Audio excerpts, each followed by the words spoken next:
Você teria coragem de expulsar sua própria mãe de um prédio de luxo só porque as roupas dela não combinam com a decoração? Essa pergunta pode parecer absurda, mas o nível de crueldade que vamos presenciar hoje desafia qualquer lógica e vai fazer seu sangue ferver. Imagine um jovem executivo, no auge da sua arrogância, caminhando pelos corredores da empresa que ele jura que vai comandar um dia. Ele avista uma senhora humilde, com aparência cansada e roupas gastas, sentada na recepção. O instinto dele não foi de acolhimento, mas de nojo absoluto. Ele riu, debochou e fez questão de que todos ao redor vissem o quanto ele se sentia superior àquela suposta mendiga. O que ele não fazia a menor ideia, e que vai mudar o destino dele em questão de segundos, é que aquela senhora não estava ali pedindo esmola. Ela estava ali para decidir o futuro dele. Aquele sorriso de deboche no rosto do filho estava prestes a se transformar no maior arrependimento da sua vida, porque ele esqueceu de um detalhe crucial. Quem construiu aquele império, tijolo por tijolo, foi exatamente a mulher que ele acabou de humilhar. Fique comigo até o final, porque a lição que ele vai aprender agora é daquelas que o dinheiro não compra, mas a falta de humildade cobra caríssimo. Será que o dinheiro tem a capacidade de apagar a memória do coração? Ou será que ele apenas revela a podridão que sempre existiu escondida na alma de quem nunca soube o valor de um abraço? Essa é a questão que paira sobre a história que começamos a desvendar agora. Uma narrativa que expõe as vísceras da natureza humana e nos obriga a olhar para o espelho. Para entendermos a gravidade do que aconteceu naquele saguão de mármore frio, precisamos mergulhar fundo, não apenas nos fatos, mas na psique perturbada e na atmosfera de arrogância que permitiu que um filho olhasse para a própria mãe e visse apenas um estorvo, um borrão na sua paisagem perfeita de sucesso artificial. Lucas não era apenas um executivo, ele era a personificação do ego desenfreado. Naquela manhã de terça-feira, o sol batia contra as janelas de vidro temperado do seu apartamento na cobertura, um imóvel que custava mais do que a maioria das pessoas ganharia em 3 vidas de trabalho árduo. Ele acordou não com gratidão, mas com a sensação de que o mundo lhe devia ainda mais. Ao se olhar no espelho do banheiro, enquanto ajustava o nó da gravata de seda italiana, Lucas não via um homem. Via uma divindade corporativa. Cada fio de cabelo estava milimetricamente posicionado. Cada centímetro do terno sob medida gritava exclusividade.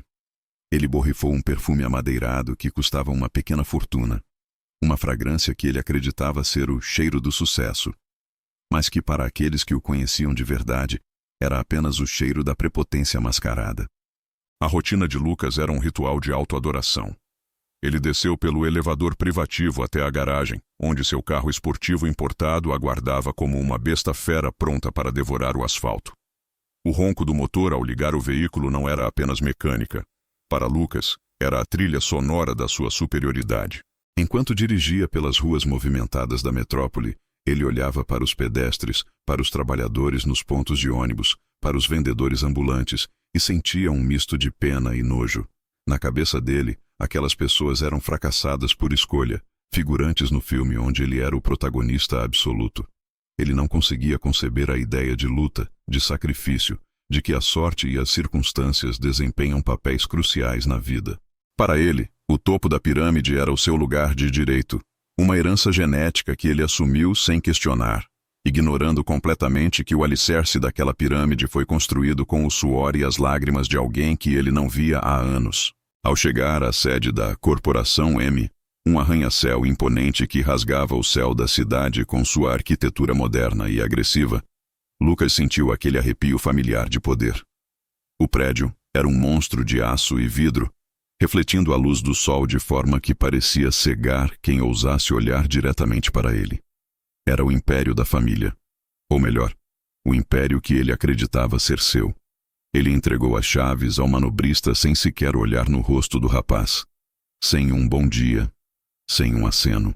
Pessoas como o manobrista eram invisíveis para Lucas, meras engrenagens que existiam para facilitar a sua passagem. Ele caminhou em direção à entrada principal, seus sapatos de couro italiano fazendo um som rítmico e autoritário contra o chão de granito polido. Toque, toque, toque. Cada passo era um aviso. O príncipe herdeiro chegou, E é melhor que todos saiam da frente. Dentro do saguão, o clima mudava instantaneamente. O ar-condicionado mantinha a temperatura num nível quase glacial, um contraste violento com o calor humano das ruas. O cheiro ali dentro era de limpeza clínica, misturado com o aroma sutil de café expresso e medo. Sim, medo. Os funcionários da recepção, os seguranças, os estagiários que cruzavam o hall com pastas de documentos, todos entravam em estado de alerta máximo assim que a silhueta de Lucas aparecia nas portas giratórias. Havia uma tensão elétrica no ar. Ninguém queria ser o alvo do mau humor matinal do diretor. Lucas sabia disso, e ele se alimentava desse temor. Ele acreditava que liderança era sinônimo de intimidação, que o respeito não se conquistava, se impunha pelo terror psicológico e pela ameaça velada de demissão. Enquanto Lucas desfilava sua arrogância pelo saguão, absorvido em verificar as cotações da bolsa em seu smartphone de última geração, uma figura contrastante observava tudo de um canto discreto, perto das grandes plantas ornamentais que decoravam a entrada. Era uma senhora. Aos olhos desatentos, ela poderia ser confundida com alguém em situação de rua que havia entrado ali por engano para fugir do calor. Ou talvez uma senhora muito humilde que se perdeu no endereço. Suas roupas eram simples, desgastadas pelo tempo. Um vestido de tecido barato, desbotado, com algumas costuras visíveis que denotavam remendos feitos à mão. Nos pés, sandálias velhas que deixavam à mostra a pele calejada de quem já caminhou muito, de quem já carregou o peso do mundo nas costas. Seus cabelos grisalhos estavam presos num coque frouxo, e seu rosto, marcado por rugas profundas, contava histórias de batalhas silenciosas. Mas havia algo nos olhos daquela senhora. Um brilho de inteligência afiada, uma melancolia misturada com uma determinação de ferro. Aquela era Maria.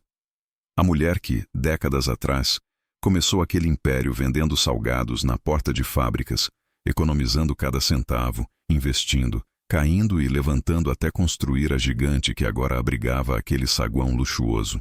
Ela era a fundadora, a presidente do conselho, a verdadeira dona de tudo aquilo, mas ninguém ali sabia. Ela havia se afastado das operações diárias há alguns anos, deixando a gestão nas mãos de administradores e, recentemente, dando mais poder ao seu filho, Lucas, enquanto ela viajava pelo mundo fazendo trabalho voluntário, reconectando-se com suas raízes e vivendo uma vida de simplicidade franciscana, longe dos holofotes e do luxo que o dinheiro poderia comprar. Maria estava ali incógnita. Ela havia decidido voltar sem aviso prévio. Os relatórios que recebia à distância mostravam lucros crescentes, números verdes e expansão de mercado. Mas as cartas anônimas, os e-mails de ex-funcionários e os rumores que chegavam aos seus ouvidos contavam uma história diferente. Falavam de um ambiente tóxico, de humilhações, de uma cultura de medo instaurada pelo seu próprio filho. Maria, com o coração de mãe apertado, recusava-se a acreditar que o menino doce que ela criou com tanto amor, a criança que ela protegeu de todas as dificuldades enquanto construía seu legado, tivesse se transformado num tirano. Ela precisava ver com os próprios olhos. Ela precisava sentir na pele. Por isso, vestiu-se não como a bilionária que era, mas como a mulher que foi no início de tudo. Ela queria testar a humanidade das pessoas que trabalhavam ali e, acima de tudo, testar o coração do seu filho. Ela estava sentada ali há quase uma hora. Viu executivos passarem por ela desviando o olhar, como se ela fosse um saco de lixo esquecido no canto. Viu secretárias cochicharem e rirem, apontando discretamente. Sentiu na pele o desprezo silencioso que a sociedade reserva aos invisíveis. Mas ela aguentou firme. Ela estava esperando por ele. E quando a porta giratória parou e Lucas entrou, o coração de Maria disparou, não de alegria, mas de uma ansiedade dolorosa.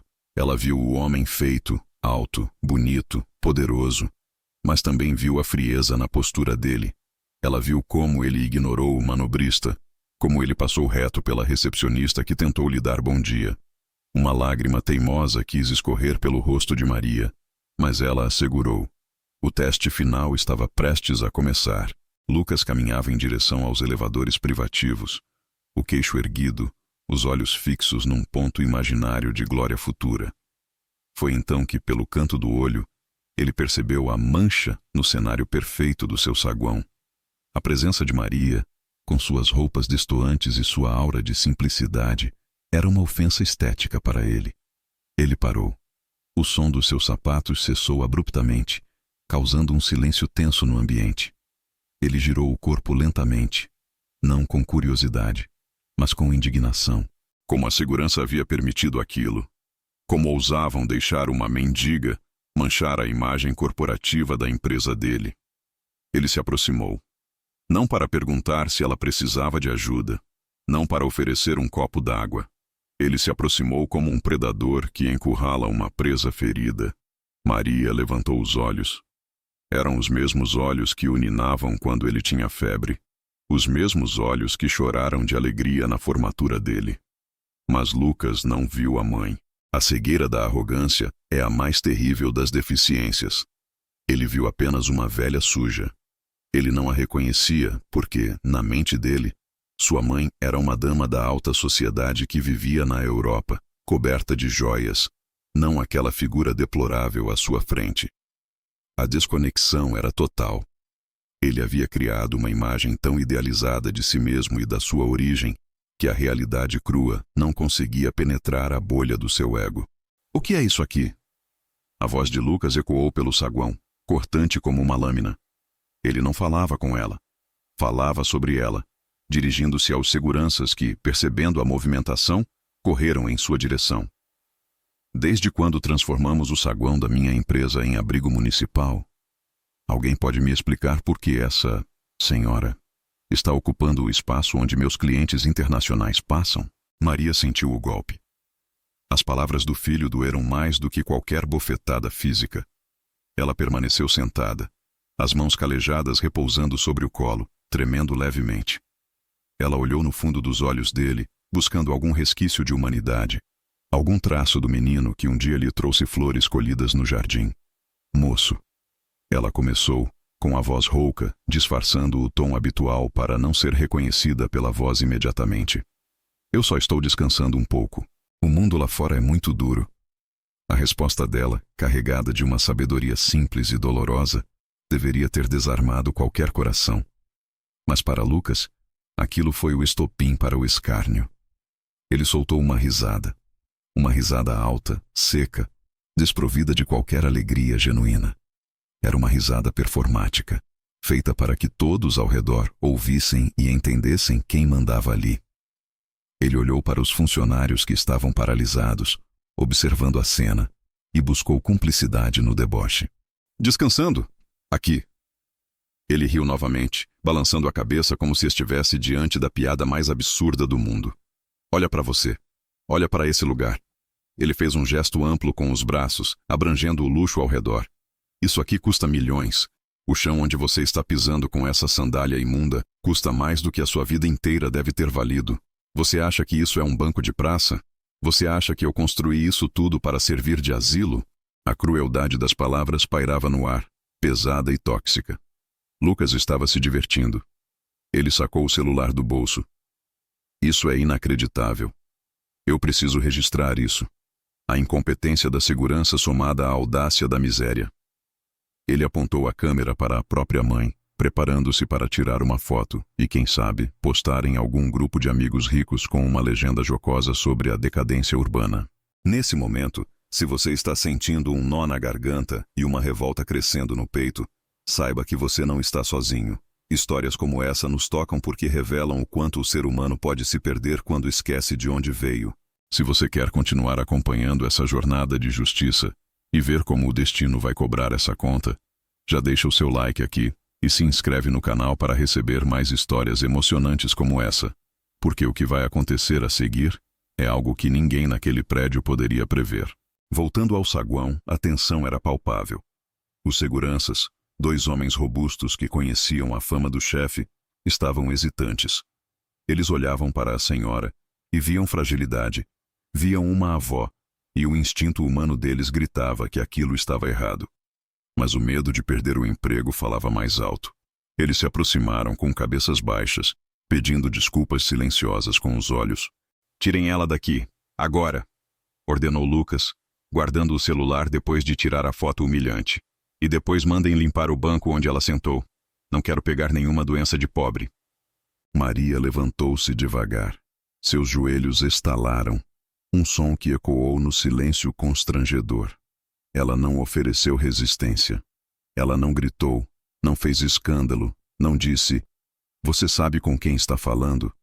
Ela manteve uma dignidade real, uma postura que, se Lucas estivesse prestando atenção, teria percebido que não pertencia a uma pedinte. Ela ajeitou o vestido, olhou uma última vez para o filho com uma expressão indecifrável. Uma mistura de decepção profunda e uma sentença silenciosa, e começou a caminhar em direção à porta. Lucas observava com um sorriso vitorioso nos lábios. Ele se sentia o guardião do templo, o herói que limpou a sujeira do castelo. É incrível. Ele comentou em voz alta para a recepcionista, que estava pálida. Como a gente tem que fazer o trabalho de todo mundo por aqui. Se eu não desço, ela monta uma barraca de camping no meio do hall. Ele riu de novo, esperando que a recepcionista risse também. Ela forçou um sorriso amarelo, aterrorizada. Lucas não percebeu, ou não se importou. Ele girou nos calcanhares e voltou para o elevador, sentindo-se revigorado.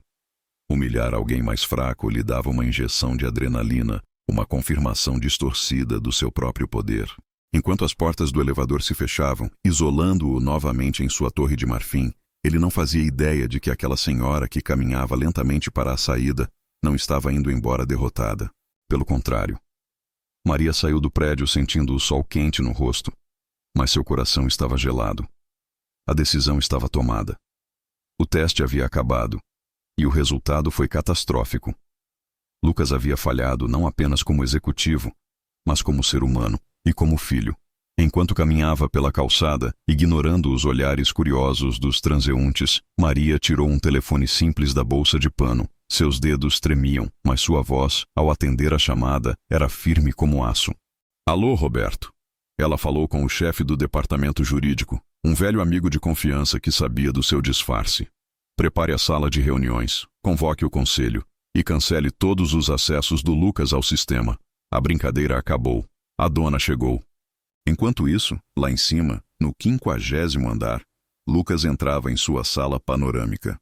Ele se jogou na cadeira de couro presidente, girou para olhar a vista da cidade e suspirou satisfeito.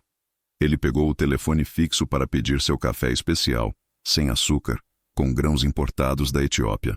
A vida era boa. Ele era intocável. O rei do mundo. Mal sabia ele que o trono onde estava sentado já não lhe pertencia, e que a mendiga que ele expulsou estava prestes a subir aquele mesmo elevador, não para pedir esmola, mas para lhe dar a lição mais dura da sua vida. A mente de Lucas era um labirinto fascinante e aterrorizante de justificativas. Enquanto esperava o café, ele repassava a cena do saguão em sua cabeça, reescrevendo-a para que ele parecesse ainda mais heróico. "Eu protegi a imagem da empresa", pensava ele. "Essas pessoas não têm noção de limites. Se a gente dá a mão, elas querem o braço. Fiz o que era necessário." Essa capacidade de distorcer a realidade para proteger o próprio ego é uma característica comum em quem perdeu a conexão com a essência da vida. Ele realmente acreditava que sua atitude fora correta, necessária, executiva. Ele não sentia remorso, sentia orgulho. Ele ligou o computador esperando ver os gráficos de desempenho que tanto amava. Mas algo estava estranho. A tela piscou. Uma mensagem de erro apareceu. "Acesso negado." Ele franziu a testa. Tentou novamente. "Acesso negado." Irritado, ele bateu com a mão na mesa. "Maldita TI", resmungou. "Sempre incompetentes." Ele pegou o celular para ligar para o diretor de tecnologia e gritar um pouco, para aliviar o estresse. Mas antes que pudesse discar, a porta da sua sala se abriu. Não houve batida. Não houve pedido de licença. A porta simplesmente se abriu com força. Lucas girou a cadeira, pronto para explodir com quem quer que fosse o imbecil que ousava entrar em seu santuário sem permissão. Mas as palavras morreram em sua garganta. Parado na porta não estava um funcionário. Não estava sua secretária. Estava o chefe de segurança com uma expressão grave, acompanhado por 2 homens que Lucas não reconhecia, mas que vestiam ternos que gritavam advogados caros. E atrás deles, entrando lentamente com a mesma dignidade silenciosa que exibira no saguão, estava ela, a mendiga. A senhora do vestido remendado. Lucas piscou, confuso. O cérebro dele tentava processar a imagem. O que aquela mulher estava fazendo ali? Como ela passou pela segurança? Por que o chefe da segurança estava deixando ela entrar na sala da presidência? A raiva começou a borbulhar novamente, misturada agora com uma pontada de incredulidade. O que significa isso? Lucas levantou-se, batendo as mãos na mesa. Eu mandei expulsar essa mulher. Vocês estão surdos? E quem são esses palhaços com ela? Segurança, tirem todos daqui agora, ou eu demito todo mundo. O silêncio que se seguiu foi ensurdecedor. Ninguém se moveu. O chefe de segurança olhou para o chão, desconfortável. Os advogados permaneceram impassíveis, como estátuas de gelo. E Maria? Maria apenas caminhou até a frente da mesa imponente de Lucas. Ela olhou para a placa dourada onde estava escrito Lucas, CEO, e passou o dedo sobre as letras, como se estivesse limpando poeira. Você não vai demitir ninguém, Lucas, disse ela. A voz não era mais rouca, era a voz que ele conhecia. A voz que contava histórias de ninar. A voz que dava ordens no telefone quando ele era criança. A voz da sua mãe. Lucas congelou. O sangue drenou do seu rosto tão rápido que ele teve que se apoiar na mesa para não cair. Ele olhou fixamente para a mulher à sua frente. As roupas eram de mendiga, o cabelo estava desgrenhado, mas o olhar... Agora ele via. O choque foi como um soco físico no estômago. Mãe! A palavra saiu como um sussurro estrangulado. Mas você está na Itália. Por que você está vestida assim? O que está acontecendo? Maria sorriu, mas era um sorriso triste, carregado de decepção. Eu estava viajando sim, meu filho. Mas as notícias viajam mais rápido. Notícias de que o meu filho, o menino que eu criei para ser justo e bom, tinha se transformado em um monstro. Ela deu um passo à frente, invadindo o espaço pessoal dele. Eu vim ver com meus próprios olhos. Eu me vesti com a realidade da maioria das pessoas desse país para ver como você trataria quem não pode te oferecer nada em troca. E a resposta, Lucas, partiu meu coração. Lucas tentou balbuciar uma defesa, tentou encontrar uma saída lógica, mas o chão estava se abrindo sob seus pés. A mendiga que ele humilhou, que ele fotografou para zombar, era a dona da caneta que assinava os cheques dele. Era a dona do prédio. Era a dona do destino dele. Mãe, espera, foi um mal-entendido. Eu não sabia que era você. Eu pensei que fosse uma invasora, por segurança. Ele começou a vomitar desculpas, o suor frio escorrendo pela testa. Não sabia que era eu? Maria o interrompeu, a voz subindo um tom, cheia de autoridade. E isso faz diferença, Lucas. Se não fosse eu, se fosse qualquer outra senhora cansada, você teria o direito de rir, de humilhar, de tratar como lixo? A sua bondade é seletiva? O seu respeito tem etiqueta de preço? Ela olhou para os advogados. Senhores, por favor, mostrem a ele o documento. Um dos homens de terno deu um passo à frente e colocou uma pasta de couro sobre a mesa, bem em cima do teclado do computador bloqueado. Lucas olhou para a pasta como se fosse uma bomba relógio. O que é isso? Ele perguntou, a voz trêmula. Isso, disse Maria, com uma calma terrível, é a revogação da sua procuração. É a sua carta de demissão, Lucas. A partir deste momento, você não é mais o CEO desta empresa. Você não tem mais acesso às contas, aos carros, ao apartamento da cobertura que é propriedade da corporação. Hoje, Lucas, você vai descobrir como é a vida do lado de fora dessa torre de vidro. O mundo de Lucas parou. O silêncio na sala era absoluto, quebrado apenas pela respiração ofegante dele. Ele olhou para a mãe, esperando que ela dissesse que era uma lição, um susto, que tudo voltaria ao normal. Mas o olhar de Maria era definitivo. E foi nesse momento, quando a realidade do seu fracasso moral colidiu com a perda do seu poder material, que a verdadeira história começou. Porque expulsar o filho da presidência era a parte fácil. A parte difícil, A jornada dolorosa que vamos acompanhar nos próximos capítulos seria tentar salvar a alma dele. Mas Lucas não ia aceitar isso sem lutar. A arrogância não morre tão fácil. E o que ele faria a seguir, em um ato de desespero e vingança contra a própria mãe, chocaria a todos ainda mais do que o riso no saguão. Até que ponto o amor de uma mãe deve servir de escudo para a perversidade de um filho? Ou será que existe um limite sagrado onde perdoar se torna cúmplice do mal? Essa interrogação moral nos atinge como um soco no estômago, enquanto observamos a cena congelada no 50º andar daquele arranha-céu. O silêncio na sala da presidência não era apenas a ausência de som, era o vácuo deixado pela implosão de um ego gigantesco. Lucas, o homem que minutos antes se sentia o dono do universo, agora encarava a mulher que lhe deu a vida como se ela fosse um alienígena, uma intrusa que ousava quebrar as leis da sua realidade distorcida. A atmosfera era tão densa que parecia possível cortá-la com uma faca, carregada de partículas de choque, negação e uma fúria crescente que começava a atingir o rosto de Lucas de um vermelho violento. Ele olhava para a pasta de couro sobre a mesa, aquele objeto inanimado que continha a sentença de morte da sua carreira, e seu cérebro se recusava a processar a informação.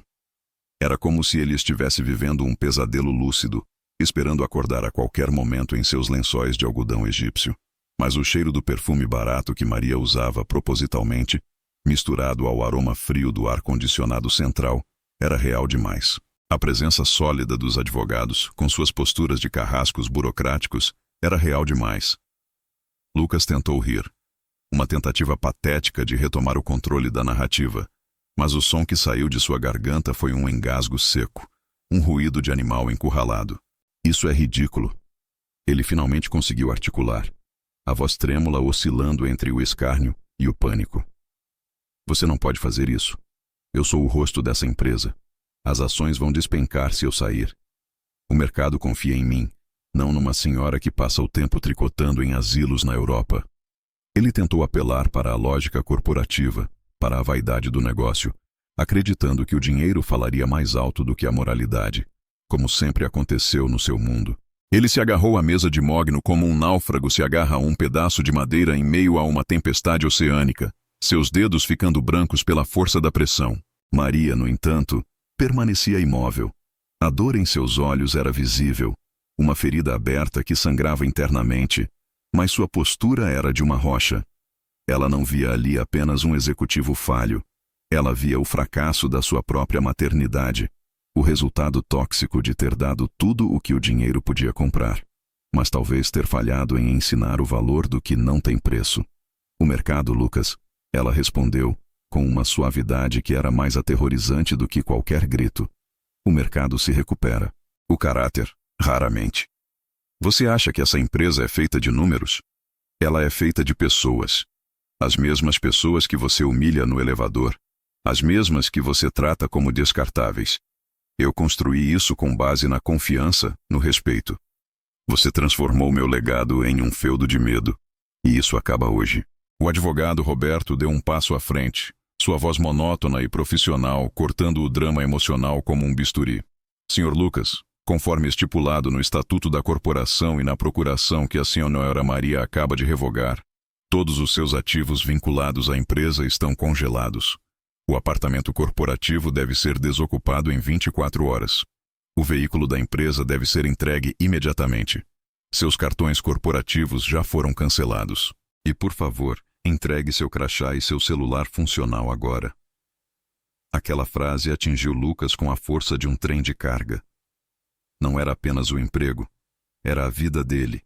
Toda a sua identidade estava construída sobre o alicerce daquela empresa. Sem o cartão Black, sem o carro esportivo, sem a cobertura, quem era Lucas? Ele era apenas um homem comum, e a ideia de ser comum era para ele pior do que a morte. A humilhação começou a se transformar em uma raiva vulcânica. Ele olhou para a mãe não com arrependimento, mas com ódio. Um ódio puro, infantil e destrutivo. Ele se sentia traído, apunhalado pelas costas pela pessoa que deveria protegê-lo incondicionalmente, ignorando completamente que foi ele quem atirou a primeira pedra ao rir daquela mendiga no saguão. Você está louca, Ele sibilou, os dentes cerrados. Você vai se arrepender disso. Você está velha, senil. Eu vou contestar isso na justiça. Eu vou alegar insanidade. Você não vai tirar o que é meu. Ele avançou em direção a ela. Um movimento agressivo, instintivo.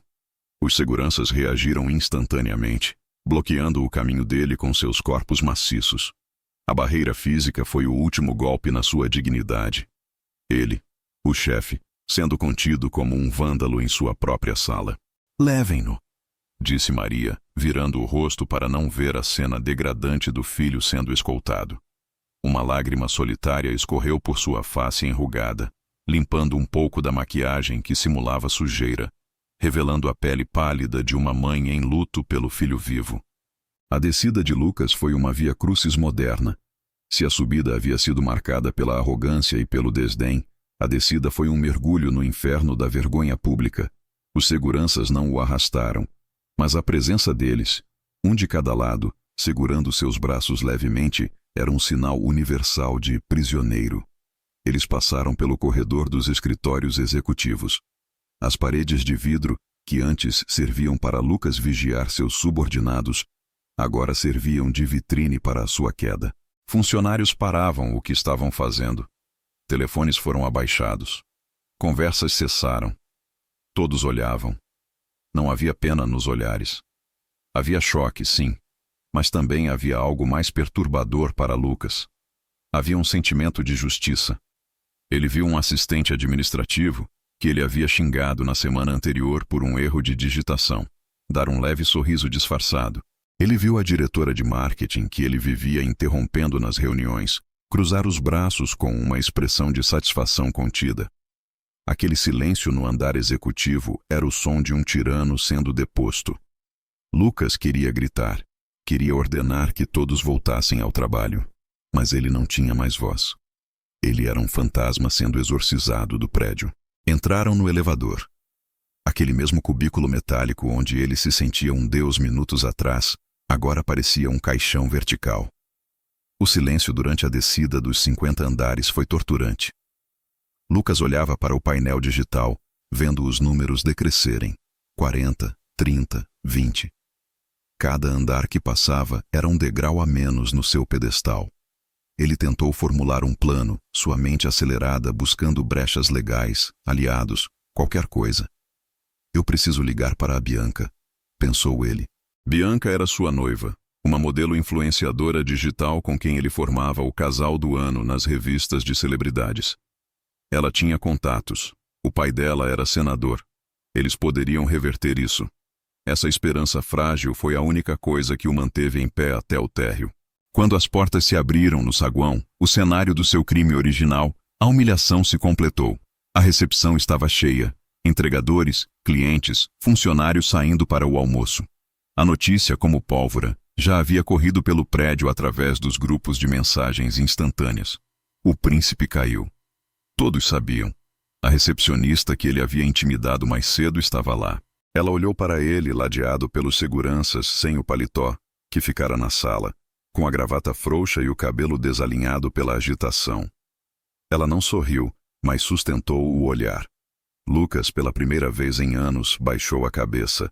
Ele não conseguiu encarar a plateia do seu fracasso. Os seguranças o levaram até a porta giratória. O chefe da segurança, o mesmo homem que Lucas ameaçara demitir tantas vezes, estendeu a mão. O crachá e o celular, Sr. Lucas, por favor. Lucas tateou os bolsos com mãos trêmulas. Entregar o crachá foi como arrancar um pedaço da própria carne. Aquele pedaço de plástico era o seu sésamo abre-te para o mundo do poder. Ao entregá-lo, ele se tornou um ninguém. Ele entregou o celular corporativo também, sentindo-se nu. E como eu vou embora? Meu carro... Ele começou a reclamar, a voz falhando. O carro fica na garagem, senhor. É propriedade da empresa. O senhor pode pegar um táxi na esquina. Respondeu o segurança sem ironia, apenas cumprindo o protocolo frio que o próprio Lucas havia instituído para demissões de funcionários indesejáveis. A ironia do destino não apenas batia à porta, ela derrubava a casa inteira. Lucas foi deixado na calçada. O sol do meio-dia batia forte, impiedoso.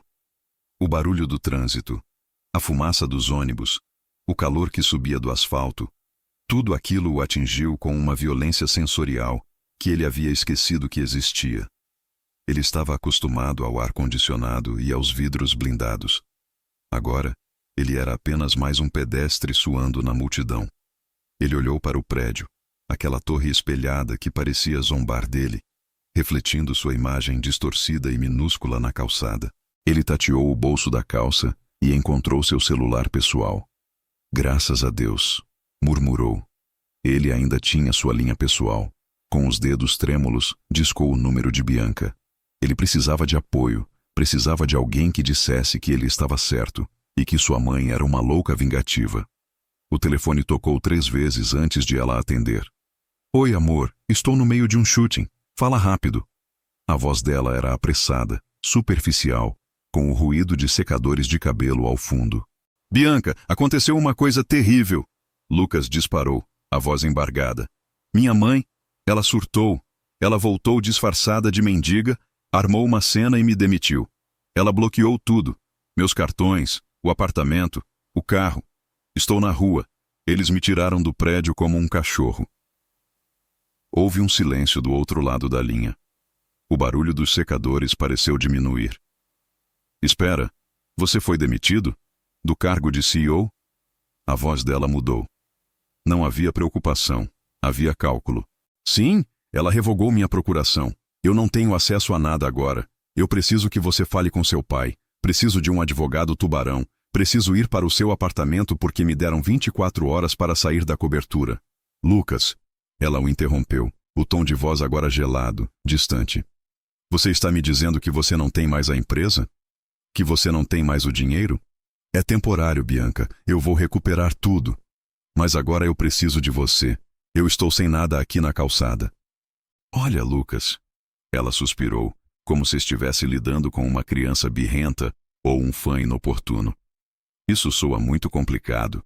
E meu pai odeia escândalos. Além disso, a gente tem aquele jantar beneficente semana que vem e... Bem, não pega bem eu aparecer com alguém que está, digamos, nessa situação instável. Acho melhor a gente dar um tempo. O quê? Lucas gritou, atraindo olhares de passantes. Você está terminando comigo? Agora? Porque eu perdi o cargo. Não dramatiza, querido. É só que o nosso estilo de vida precisa ser compatível. E parece que o seu mudou drasticamente nos últimos 10 minutos. Boa sorte com sua mãe. Tchau. A ligação caiu. Lucas olhou para a tela do celular, incrédulo. A mulher que dizia amá-lo, com quem ele planejava um casamento de milhões em Trancoso, o descartou em 30 segundos assim que o cheiro do dinheiro desapareceu. A dor da rejeição se misturou à fúria. Ele sentiu o gosto amargo da bile na boca. Ele estava sozinho. Completamente sozinho. E a culpa, na mente doentia dele, não era da sua arrogância, nem da superficialidade das suas escolhas. A culpa era de Maria. Ela havia destruído a vida dele. Ela havia tirado tudo. Mas foi nesse momento, parado na esquina movimentada, sentindo-se o ser mais injustiçado da terra, que uma ideia sombria começou a se formar na mente de Lucas, uma ideia que transformaria aquela história de redenção em um suspense perigoso. Ele se lembrou de algo. Algo que nem os advogados, nem a equipe de TI, nem sua mãe sabiam. Semanas antes, Lucas havia negociado secretamente com um concorrente estrangeiro. Uma fusão agressiva que Maria jamais aprovaria. Ele tinha os arquivos, não no servidor da empresa, nem no computador que ficou na sala. Ele tinha feito um backup físico, um pendrive criptografado que continha segredos industriais, patentes não registradas e a lista completa de clientes VIPs. Aquele pendrive estava na sua mochila da academia, que estava no porta-malas do seu carro pessoal, não o da empresa, estacionado num estacionamento privado a 2 quadras dali. Um sorriso maligno, desprovido de qualquer sanidade, curvou os lábios de Lucas. Seus olhos, antes perdidos, ganharam um brilho febril de vingança. Se a mãe dele queria guerra, ela teria um apocalipse. Se ela achava que podia humilhá-lo e mandá-lo para o quarto pensar, ela estava muito enganada. Ele não ia aprender a lição. Ele ia queimar o império. Você quer ver quem eu sou de verdade, mamãe? Ele sussurrou para o vento, apertando o celular com força. Então você vai ver. Eu vou vender essa empresa pedaço por pedaço para os chineses antes que você consiga sentar na minha cadeira. Se você está chocado com a frieza de Lucas e quer ver até onde a ganância pode levar um ser humano, não esqueça de deixar o seu like. Isso ajuda muito a gente a trazer mais histórias intensas assim. E se inscreve, porque o que Lucas vai fazer agora coloca não só a empresa, mas a vida da própria mãe em risco. Lucas começou a caminhar em direção ao estacionamento, não mais com a postura derrotada, mas com a determinação de um predador ferido que decide matar ou morrer. Ele não tinha mais nada a perder, e um homem sem nada a perder é a criatura mais perigosa do mundo. Ele chegou ao seu carro particular, um modelo esportivo que ele havia comprado com seus bônus, que ele julgava merecidos. Entrou, bateu a porta e pegou a mochila no banco de trás. Tateou o bolso interno e seus dedos encontraram o pequeno objeto metálico frio. O pendrive. A chave para a destruição do legado de Maria. Ele conectou o dispositivo no painel do carro apenas para verificar. A luz azul piscou. Os arquivos estavam lá. Projeto Fênix. O plano detalhado para desviar os principais ativos da empresa para uma offshore e deixar a casca vazia para a mãe administrar. Ele já tinha o contato do comprador. Ele só precisava fazer uma ligação e transferir os dados. Mas o destino, ou talvez a providência divina que protege as mães que sofrem, tinha outros planos. Enquanto Lucas ligava o motor, pronto para acelerar em direção à traição final, ele não percebeu um detalhe crucial. A adrenalina e o ódio o cegaram para o ambiente ao seu redor. Ele saiu do estacionamento cantando pneu, cortando o trânsito de forma imprudente, a mente focada apenas em destruir. O que Lucas não sabia é que a vida real, aquela que ele desprezava, é cheia de variáveis incontroláveis. E a poucos quilômetros dali, em um cruzamento movimentado, a consequência da sua arrogância estava prestes a colidir com ele de uma forma muito mais física e brutal do que uma demissão. Ele achava que estava no controle, dirigindo rumo à sua vingança, mas na verdade, ele estava acelerando em direção a um abismo do qual o dinheiro não poderia salvá-lo. Enquanto isso, na sala da presidência, Maria estava sentada na cadeira que fora do filho. Ela não olhava para os papéis. Ela olhava para a foto de Lucas criança que ela mantinha escondida na gaveta, uma foto que ele havia proibido de ficar exposta na mesa. Ela passava a mão sobre o rosto sorridente do menino de 5 anos. "Onde eu errei, meu filho?" Ela perguntava ao silêncio. O coração de mãe, muitas vezes, sabe das coisas antes que elas aconteçam. Um aperto súbito no peito fez Maria levar a mão à garganta. Uma premonição ruim, um calafrio que não vinha do ar-condicionado. Mal sabia ela que o telefone em sua mesa estava prestes a tocar, e a notícia que viria do outro lado da linha transformaria aquela disputa corporativa em uma luta desesperada pela sobrevivência. A arrogância de Lucas não tinha apenas custado seu emprego.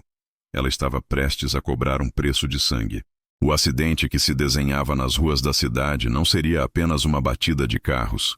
Seria o choque violento entre dois mundos, e o resultado deixaria cicatrizes que nem o tempo, nem a fortuna poderiam apagar facilmente.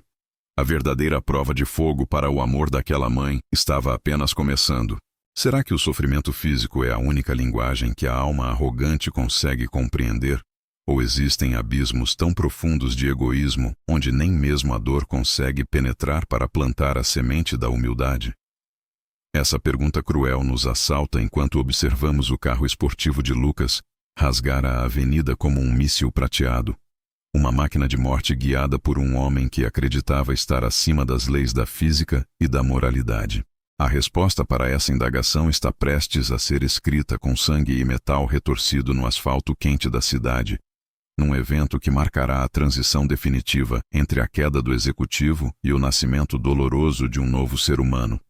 Ou o fim trágico de quem se recusou a aprender. Lucas não via a estrada. Seus olhos estavam abertos, fixos no horizonte, mas sua mente projetava um filme de vingança em loop infinito. Ele via o rosto da mãe, via o sorriso dos funcionários, ouvia a voz fria de Bianca terminando o noivado. Cada memória era um combustível volátil que ele injetava no motor do carro através do peso do pé direito no acelerador. O velocímetro digital subia vertiginosamente. 120, 140, 160 km/h numa via urbana. O mundo lá fora era um borrão de cores indistintas. Ele se sentia poderoso naquela cápsula de velocidade. Ele pensava no pendrive conectado ao painel, aquele pequeno dispositivo que carregava a bomba atômica financeira que ele detonaria assim que chegasse a um local seguro com Wi-Fi. Ele ia vender os segredos da mãe. Ia destruir o legado dela. O pensamento lhe trazia um prazer sádico, uma compensação doentia para a humilhação que sofrera. Mas a arrogância tem um ponto cego fatal. Lucas estava tão focado em destruir o passado e controlar o futuro que ignorou completamente o presente. Ele ignorou o sinal vermelho no cruzamento movimentado de uma área periférica da cidade, um atalho que ele pegara para evitar o trânsito da avenida principal.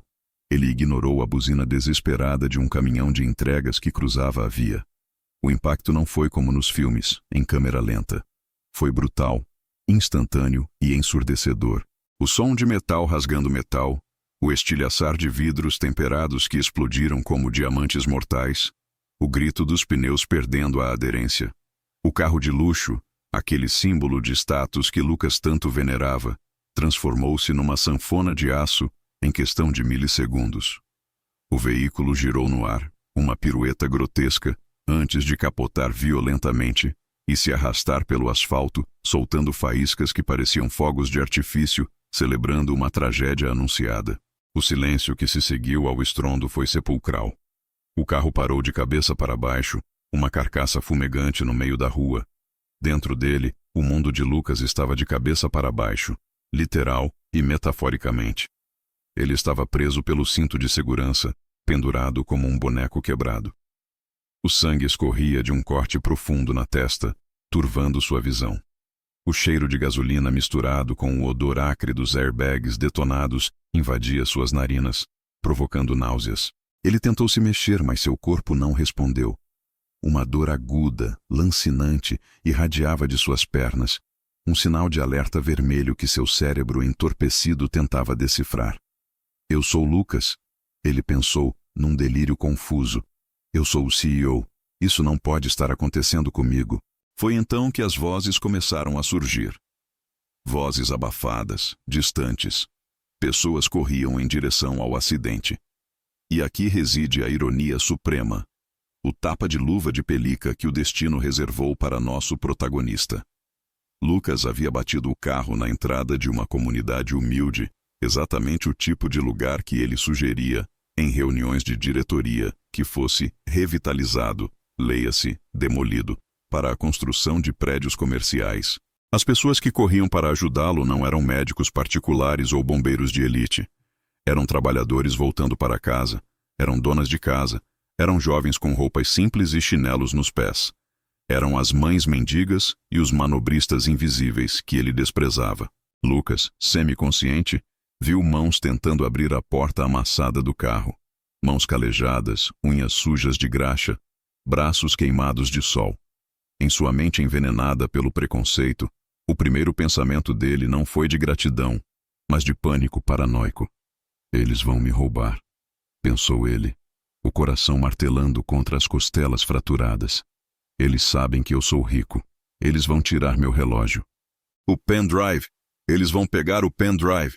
Ele tentou gritar, tentou afastá-los, mas saiu apenas um gemido patético. Calma, moço. A gente vai te tirar daí. O carro tá vazando combustível. Tem perigo de fogo! Gritou um homem com uniforme de pedreiro, forçando a ferragem com uma barra de ferro que alguém lhe passara. Não mexa na coluna dele. Alertou uma mulher, que parecia ser enfermeira ou técnica, segurando a cabeça de Lucas com uma delicadeza maternal. Olha para mim, moço. Fica acordado. A ajuda tá chegando. Lucas olhou para aquela mulher. O rosto dela estava suado, preocupado. Ela tinha a mesma idade da mãe dele. Os mesmos olhos cansados de quem luta todo dia. E ela estava ali, arriscando se cortar nos vidros, arriscando uma explosão, para salvar a vida de um desconhecido que dirigia um carro que custava mais do que todas as casas daquela rua juntas. A dissonância cognitiva na cabeça de Lucas era quase tão dolorosa quanto seus ferimentos físicos. Por que eles estavam ajudando? Onde estava o interesse? Onde estava o lucro? O mundo dele, baseado em transações e vantagens, não tinha explicação para a solidariedade gratuita. Eles conseguiram abrir a porta. Mãos fortes o puxaram para fora, arrastando-o para longe do veículo fumegante e o deitando na calçada dura.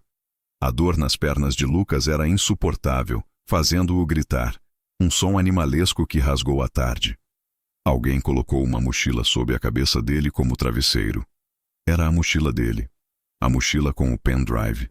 Mesmo na agonia, Lucas tateou a mochila, certificando-se de que sua vingança estava salva. A mesquinhez humana, às vezes, é mais resistente que o instinto de sobrevivência. Enquanto a ambulância do SAMU se aproximava com a sirene uivando, vamos fazer uma pausa para refletir sobre a mãe. Se você está torcendo para que essa tragédia sirva de lição e quer ver como Maria vai lidar com essa nova provação, deixe seu like agora. Sua interação nos ajuda a contar essas histórias que tocam a alma. E se ainda não é inscrito, inscreva-se, porque o que Maria vai descobrir no hospital vai testar os limites do amor materno. No escritório panorâmico, o telefone tocou. Aquele toque estridente que, em momentos de tensão, soa como um alarme de bombardeio. Maria atendeu. A voz do outro lado era de um policial. As palavras acidente, grave, hospital público e risco de vida formaram uma frase que nenhum pai ou mãe deveria ouvir. O mundo de Maria parou. A disputa corporativa, a traição, a demissão, tudo isso evaporou. Naquele momento, ela não era a dona do império, a acionista majoritária, a mulher de ferro. Ela era apenas a mãe do Lucas, o menino que ela carregou no ventre, que ela viu dar os primeiros passos. O coração dela, já ferido pela decepção, agora sangrava de pavor. Preparem o carro, ela ordenou ao chefe de segurança, com a voz embargada, mas firme. Agora, para o hospital municipal. A viagem até o hospital foi um borrão de orações silenciosas e lágrimas contidas. Maria apertava as mãos no colo, prometendo a Deus qualquer coisa, qualquer troca, pela vida do filho. Eu devolvo a empresa, eu dou todo o dinheiro, só não leva meu filho. Ela sussurrava. A raiva que sentira horas antes havia se transformado em culpa. Será que eu fui dura demais? Será que eu o empurrei para esse abismo? Se eu tivesse conversado em vez de demitir? A culpa materna é um fantasma implacável, sempre pronta para assumir a responsabilidade pelos erros dos filhos. Ao chegar ao hospital público, o choque de realidade foi intenso. Corredores lotados, macas nos corredores, cheiro de éter e sofrimento. Aquele era o mundo real, o mundo que Lucas desprezava e do qual Maria viera. Ela caminhou por entre as macas, ignorando os olhares curiosos sobre suas roupas. Ela ainda vestia o traje humilde do disfarce. Não tivera tempo nem vontade de trocar. Ela se misturava perfeitamente àquele cenário. Ninguém ali sabia que aquela senhora de aparência simples poderia comprar o hospital inteiro e equipá-lo com o que há de melhor. Ela encontrou o médico na porta da emergência, um jovem residente, com olheiras profundas de quem não dormia há 24 horas. Familiares de Lucas, ele chamou. Sou eu, sou a mãe. Maria se adiantou segurando o braço do médico. Como ele está, doutor? Por favor. O médico suspirou, passando a mão pelo rosto. A senhora precisa ser forte. O impacto foi muito violento. Ele teve traumatismo craniano leve, algumas costelas quebradas, mas o problema maior está nas pernas. As fraturas foram múltiplas e complexas. Estamos fazendo o possível para salvar a mobilidade dele, mas... Mas o quê? Maria sentiu as pernas fraquejarem. Mas existe uma grande chance de que ele não volte a andar. Ou, se voltar, será depois de muitas cirurgias e anos de fisioterapia. A medula foi preservada por milagre, mas os danos nos nervos e ossos são extensos. Maria desabou num banco de plástico no corredor. Não andar. Lucas, o homem que desfilava sua arrogância, que pisava forte para fazer barulho, que corria atrás do sucesso material, agora estava imobilizado. A ironia do destino era cruel demais. Ele, que olhava todos de cima, agora teria que olhar o mundo de baixo, talvez de uma cadeira de rodas. Posso vê-lo? Ela perguntou, limpando as lágrimas. Ele está sedado agora, no pós-operatório. Mas pode entrar por alguns minutos. Ah, senhora. O médico chamou um policial que estava ali perto. A polícia recuperou os pertences dele no local. Parece que ele estava agarrado a uma mochila quando foi resgatado. Achamos melhor entregar à família. O policial entregou a mochila de couro cara, agora arranhada e suja de fuligem, para Maria. Ela a recebeu como se pesasse 1 tonelada. Ela agradeceu e caminhou em direção ao quarto onde o filho estava. Ao entrar, o som do monitor cardíaco preenchia o silêncio. Bip, bip, bip. Lucas estava deitado, pálido, cheio de tubos, com as pernas enfaixadas e elevadas. Ele parecia pequeno, frágil. O monstro corporativo havia desaparecido, restando apenas um ser humano quebrado. Maria se aproximou da cama, acariciou o rosto do filho, afastando uma mecha de cabelo sujo de sangue seco. O amor transbordou, quente e doloroso. Ela sentou-se na poltrona ao lado da cama, com a mochila no colo. Enquanto velava o sono do filho, a curiosidade, ou talvez uma intuição feminina, a fez abrir a mochila. Por que ele estava tão apegado a isso? O que havia de tão importante que ele tentou salvar no meio de um acidente? Dentro, havia roupas da academia, um relógio caro e o pendrive. Um pendrive prateado, com uma etiqueta adesiva minúscula onde estava escrito, na letra apressada de Lucas, Projeto Fênix, venda. Maria franziu a testa. Ela conhecia aquele pendrive. Lucas o usava para backups pessoais. Mas venda? Projeto Fênix. O instinto de empresária, que estava adormecido pela dor da mãe, despertou em alerta máximo. Ela olhou para o filho adormecido, depois para o dispositivo em sua mão. Havia um laptop no quarto, usado pelos médicos para registros. Maria, movida por uma suspeita terrível, levantou-se e inseriu o pendrive no computador. O que apareceu na tela fez o sangue de Maria gelar mais do que a notícia do acidente. Pastas e mais pastas. Lista de clientes VIP, segredos de patentes, relatórios financeiros confidenciais, estratégia de expansão 2025 e um arquivo de texto, um rascunho de e-mail endereçado ao maior concorrente internacional da empresa, oferecendo todo aquele pacote por uma quantia milionária em uma conta offshore. Maria levou a mão à boca para abafar um grito de horror. Não era apenas arrogância, não era apenas falta de educação, era traição. Lucas estava indo vender a empresa. Ele estava indo destruir o trabalho de uma vida inteira da própria mãe para satisfazer seu ego ferido. Ele ia vender a alma do negócio que o sustentou. Ela olhou para o filho na cama. A pena que sentia minutos antes começou a se misturar com uma decepção tão profunda que parecia um buraco negro no peito. Ela estava diante de um dilema moral impossível. Ali estava seu filho, quebrado, talvez aleijado para sempre, precisando do amor e do cuidado dela. Mas ali também estava um criminoso, um traidor que tentou apunhalá-la pelas costas da maneira mais vil possível. Se ela o protegesse, estaria acobertando um crime corporativo gravíssimo. Se ela o denunciasse, estaria mandando seu filho, já destruído fisicamente, para a cadeia. Nesse momento, Lucas começou a se mexer. O efeito da anestesia estava passando. Ele gemeu, abriu os olhos lentamente, piscando contra a luz fluorescente.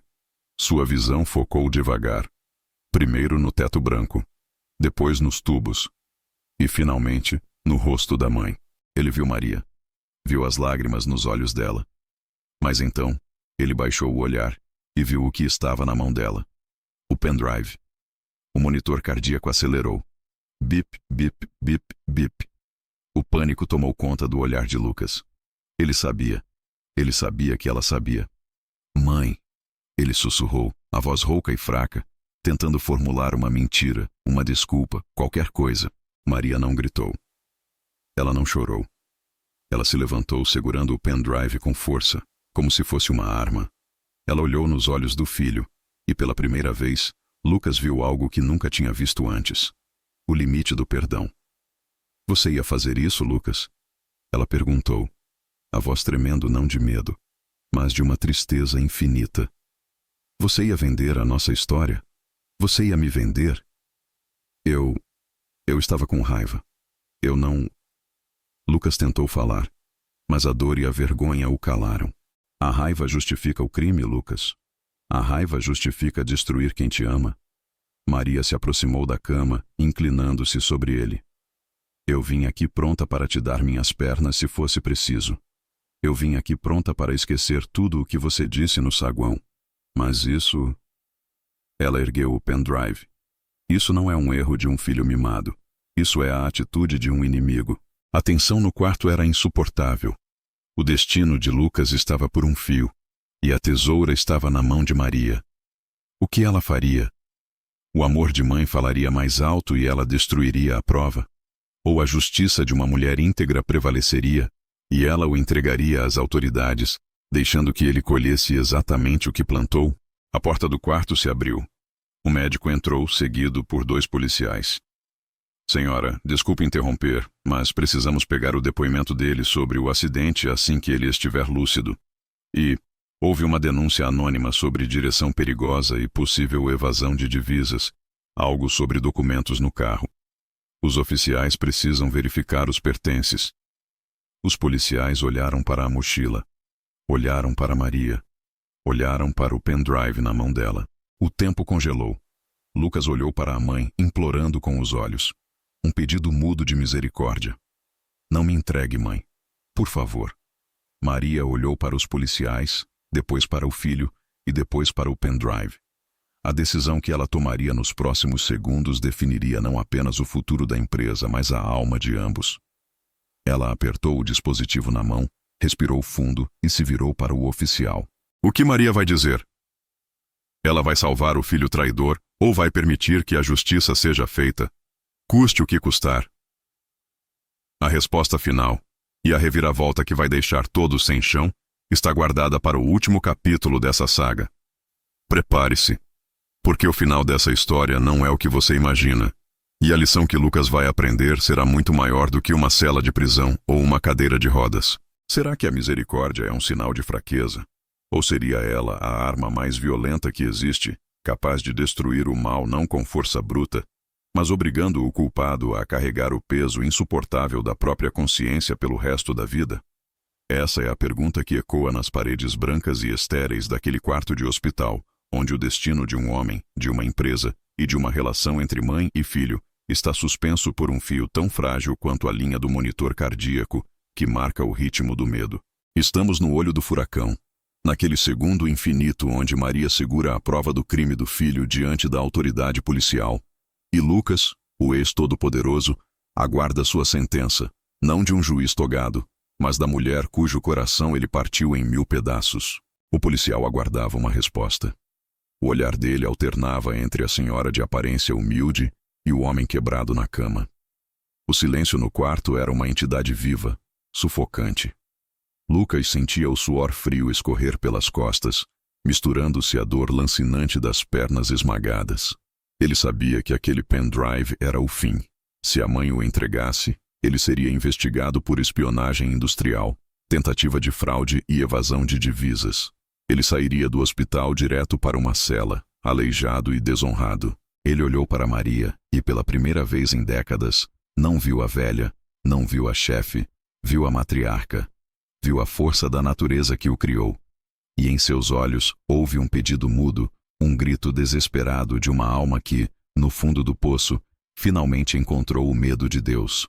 Maria apertou o pendrive na palma da mão até as arestas de plástico machucarem sua pele. Ela olhou para o filho. Viu o terror genuíno.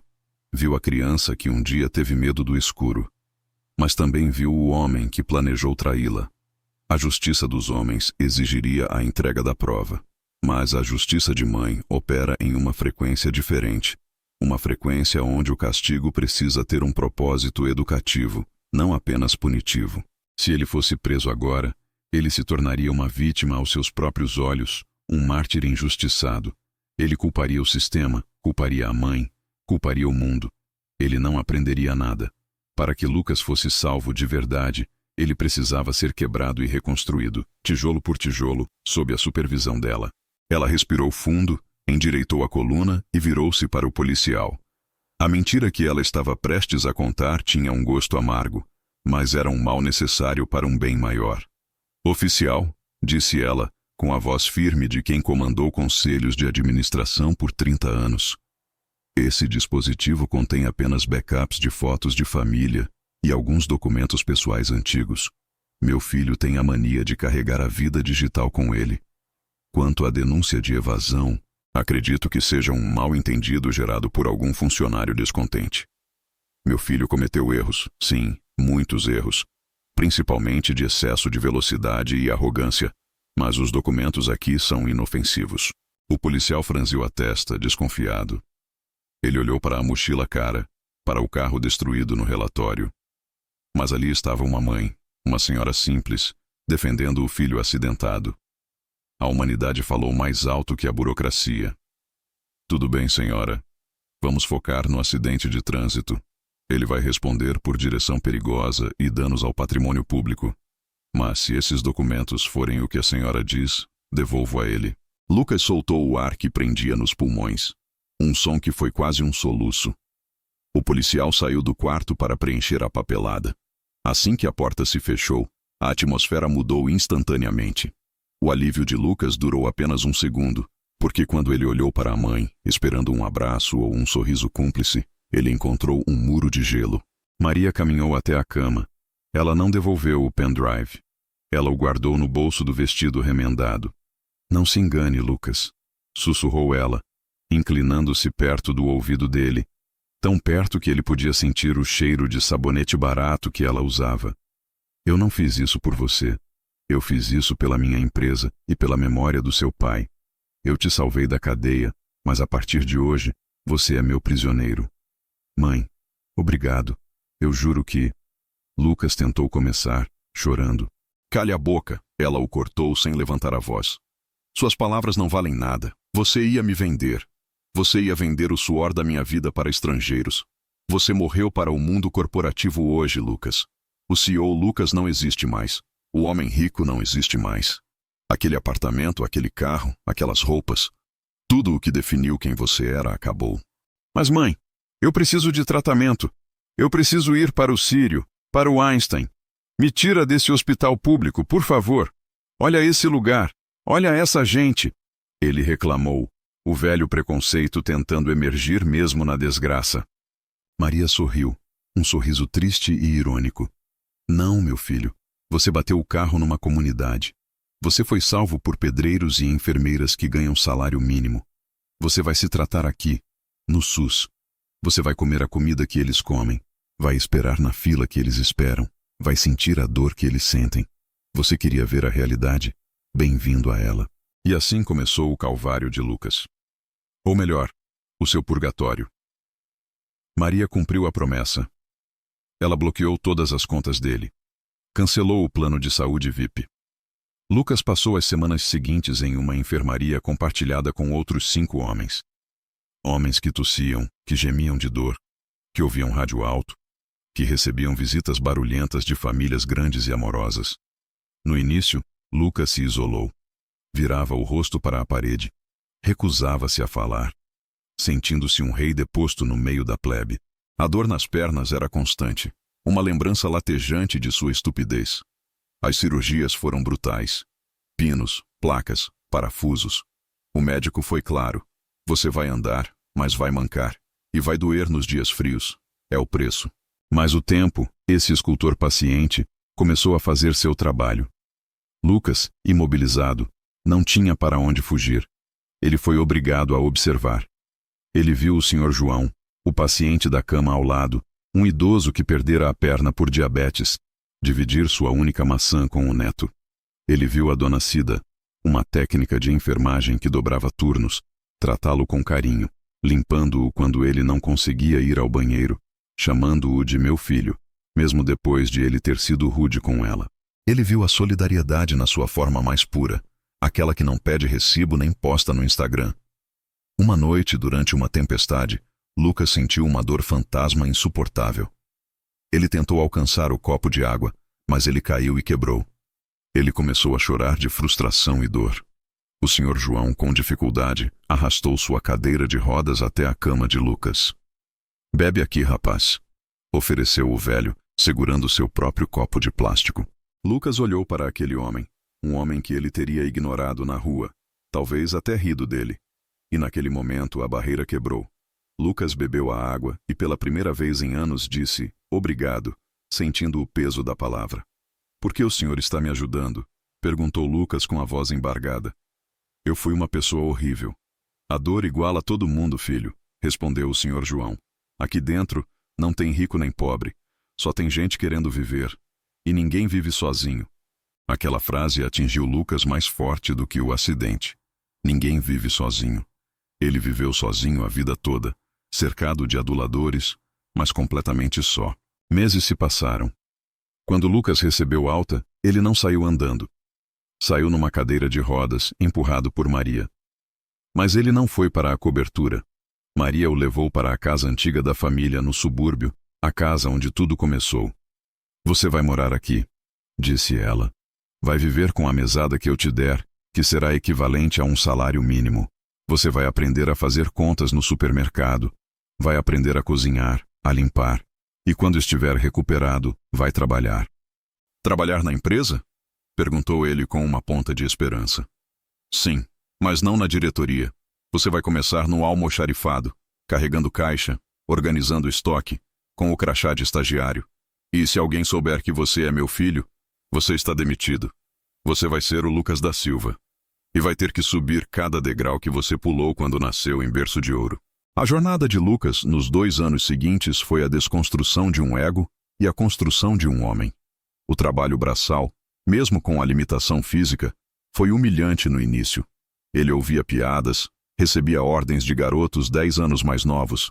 Ele pegava ônibus lotado, sentindo na pele o cansaço da classe trabalhadora. Ele viu o preço do arroz, a conta de luz atrasada. Ele viu a vida como ela é. E, surpreendentemente, ele começou a encontrar paz nisso. Ele descobriu que o manobrista da empresa se chamava Carlos e tinha 2 filhos autistas. Lucas começou a ajudar Carlos a organizar a logística do estacionamento para ser mais eficiente, não para lucrar, mas para Carlos sair mais cedo. Ele descobriu que a tia do café fazia os melhores bolos do mundo e estava passando dificuldade. Ele usou seu conhecimento de gestão para ajudá-la a precificar os bolos e vender fora da empresa. Aos poucos, sem perceber, o Projeto Fênix, que ele queria vender para destruir a empresa, tornou-se o Projeto Fênix da sua própria alma. Ele estava renascendo das cinzas. O clímax dessa transformação aconteceu numa tarde chuvosa, 3 anos após o acidente. Maria, agora oficialmente aposentada, convocou uma reunião geral no auditório da empresa. O burburinho era grande. Quem seria o novo CEO? Havia especulações sobre executivos de fora, headhunters internacionais. Lucas estava lá, sentado no fundo, vestindo uma camisa simples, apoiado em sua bengala. Ele não esperava nada. Ele estava feliz apenas por ter reconquistado o direito de olhar nos olhos da mãe sem ver decepção. Maria subiu ao palco. Ela estava radiante com os cabelos brancos assumidos. Senhores, começou ela, esta empresa foi construída com suor, e por um tempo quase foi destruída pela soberba. Mas eu aprendi que o maior ativo de uma empresa não é o capital, é o caráter de quem a lidera. Ela fez uma pausa e olhou para o fundo do auditório. Eu gostaria de chamar aqui o funcionário que no último ano implementou o programa de alfabetização para os funcionários da limpeza, que reorganizou a logística para reduzir a pegada de carbono e que, anonimamente, pagou os remédios de um colega acidentado. Todos olhavam ao redor. Lucas baixou a cabeça, envergonhado. Lucas, suba aqui, por favor, chamou Maria. O silêncio foi total. Lucas levantou-se apoiando-se na bengala. O som rítmico do seu mancar ecoou pelo auditório. Toque. Passo. Toque. Passo. Não era o passo arrogante de sapatos italianos de antigamente. Era o passo de um homem que carregava suas cicatrizes com dignidade. Ele subiu ao palco trêmulo. Mãe, eu não. Ele sussurrou, longe do microfone. Maria pegou o microfone e segurou a mão do filho. Este homem cometeu erros graves. Ele caiu do topo e bateu no fundo. Mas ele teve a coragem de escalar de volta, não pelo elevador, mas pelas escadas. Ele aprendeu o valor de cada pessoa neste prédio. Ele aprendeu que ninguém é melhor que ninguém. Ela virou-se para ele. Lucas, eu não vou te devolver o cargo de CEO hoje. Esse cargo exige uma frieza que eu espero que você nunca mais tenha. mas eu vou te nomear diretor de responsabilidade social e cultura. Você vai ser o guardião da alma desta empresa. Você vai garantir que nenhum filho ria de uma mãe mendiga e que nenhum chefe humilhe um funcionário. Você aceita? Lucas olhou para a plateia. Viu o Sr. Carlos, o manobrista, sorrindo e fazendo um sinal de positivo. Viu a tia do café enxugando uma lágrima. Viu os rostos humanos que antes eram invisíveis para ele. As lágrimas escorreram pelo rosto de Lucas, lavando os últimos resquícios do velho playboy. Eu aceito, disse ele, a voz embargada ressoando nos alto-falantes. E eu peço perdão a cada um de vocês. Eu demorei, mas aprendi que a verdadeira riqueza não é o que a gente tem no bolso, mas quem a gente tem ao nosso lado.